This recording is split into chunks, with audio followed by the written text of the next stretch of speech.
Hey everyone, and welcome to Boxmining Daily, where I cover the latest developments in cryptocurrency markets and news. Let's start off with some good news for once coming out of South Korea. South Korean exchanges have recently passed a regulatory review, thereby increasing their legitimacy. We also have the popular browser Opera. Opera is adding Ethereum support directly in their mobile browser. That means you can actually start sending Ethereum and also using Ethereum DApps from Opera and on the mobile browser.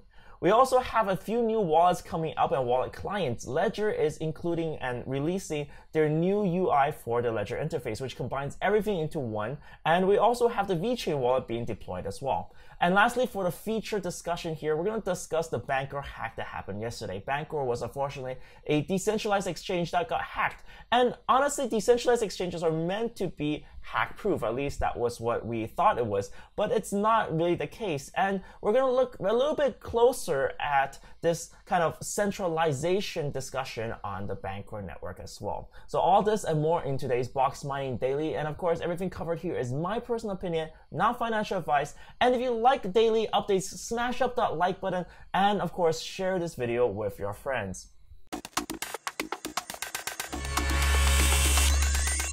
Let's start off by looking at the cryptocurrency markets. And I do have to say, yesterday we had a major dip in the price of cryptocurrencies. So we had almost a cliff happening yesterday. And today we're just trying to pick up the pieces and seeing where our resistance points lie.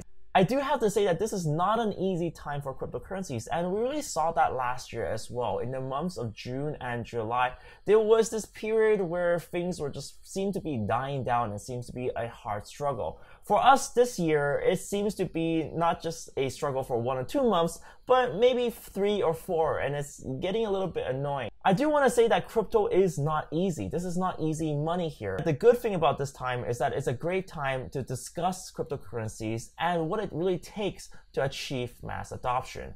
And spoilers ahead, it's not going to be easy.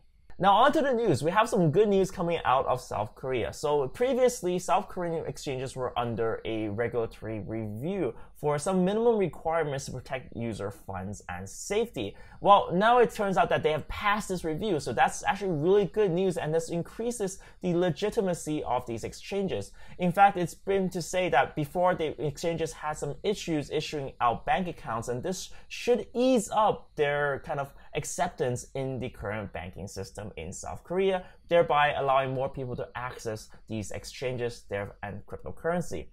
We have previously discussed in this channel that these new laws are meant to improve the understanding and categorization of cryptocurrency and increase investor protection. And we've always seen that every time regulation actually gets announced and deployed, it's actually good for crypto if crypto actually goes up because it moves it out of the gray and into the white. Next up, in terms of adoption, we have the Opera browser. They're adding Ethereum support directly into their browser for mobile, and it's going to be deployed on a closed beta for Android first. This is actually pretty good. It's not just a wallet, but you can actually interact with DApps, with the first one being CryptoKitties. Not really sure if many people play that right now, but it's meant to be like a kind of a demo and easing into the future decentralized world. If these browsers can directly interact with the Ethereum network, that means these DApps are going to be much more easy to use. We also have Ledger Wallet. They're announcing Ledger Live. This is a new desktop application that includes all the features that were previously available on the Chrome app, but now all in one simple interface. So while it's not upgraded in terms of functionality for Ledger, it's just combining the old kind of functionalities there. This paves the way for new added functionalities and new support for Ledger, and of course, a much better and much cleaner looking interface. In terms of wallets as well, we have the Vechain wallet being deployed. Right now, it's being available for download on both the iPhone and on the Android. And if you download it now, you can start binding your X node to it. I do have to say that right now, the addresses look like Ethereum addresses, but they're not. They're on the Vechain mainnet. So don't send your VEN tokens there. The token swap will be available soon. And you can check out this AMA thread. I'm going to link down below for information on how to do so. Next up, for the final discussion today, we're going to talk about the Bancor hack. And this is a decentralized exchange that was hacked for $23 million yesterday. And I'm going to put decentralized in quotation marks because there's a discussion up as to whether Bancor is decentralized or is it centralized. Because it's got decentralized components. You have your own wallet on Bancor where you store your funds, and then it has its own kind of smart contracts order matching system. So it seems like it's deployed on Ethereum, but there are, of course, centralized components. And it's this centralized component that was hacked to withdraw funds from the Bancor pool, totaling up to $23.5 million.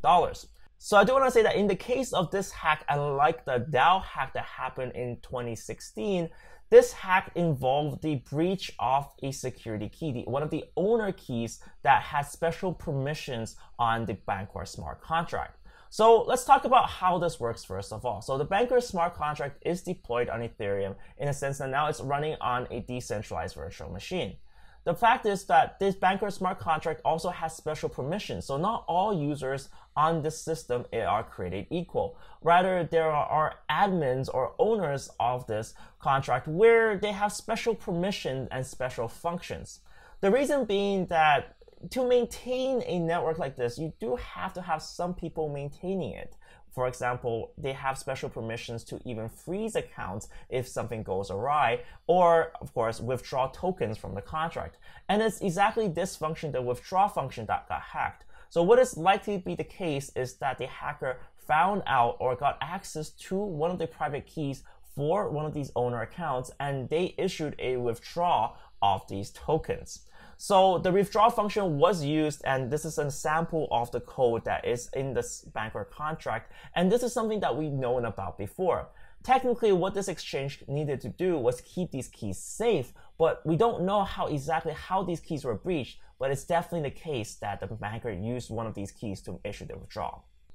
This has sparked a huge debate in the community. Are decentralized exchanges safer? Because the whole idea of moving to a decentralized model was so that funds are kept on a smart contract and thereby less vulnerable to hackers. My viewpoint is this: the journey of moving from a centralized to a decentralized one is much harder than what most people think. In a centralized world, we enjoy a lot of things we take for granted. For example, even this idea of having an admin come in to fix our accounts if something goes wrong, or to even protect our funds if something, for example, a hacker steals and breaches our account. And these are all amenities we take for granted, because once we move from a centralized world to a decentralized world where there are no admins, where everything is run by code, it's not easy to emulate those user experiences. And I definitely see why Bancor chose to have centralized components. So we're kind of at this kind of odds where how do we migrate and how do we design the perfect system? And I don't feel like the perfect solution has been discovered yet. And this is the part of the adventure of going into this decentralized world, trying out and experimenting with these projects. It's not going to be an easy journey. And this is one of the kind of falls that we had to take along the way. The good news is that user funds were not compromised. So if you had a private key or private wallet on Bancor, that's not compromised. Rather, it's their own company funds that were compromised. So it means that a Bancor team will have to kind of balance the books a little bit and maybe cut their budget, but the user, the end user, us, are not affected. And that's it for today, guys. I'd love to hear what you guys think of this compromise between centralization and decentralization. Is there a compromise that needs to be made? I'd love to hear your comments in the comment section below. Thank you guys so much for watching this video. Remember to click the little subscribe button to subscribe to this channel and the little notification bell to be notified of new videos when they get released. Thank you guys so much for watching. See you next time.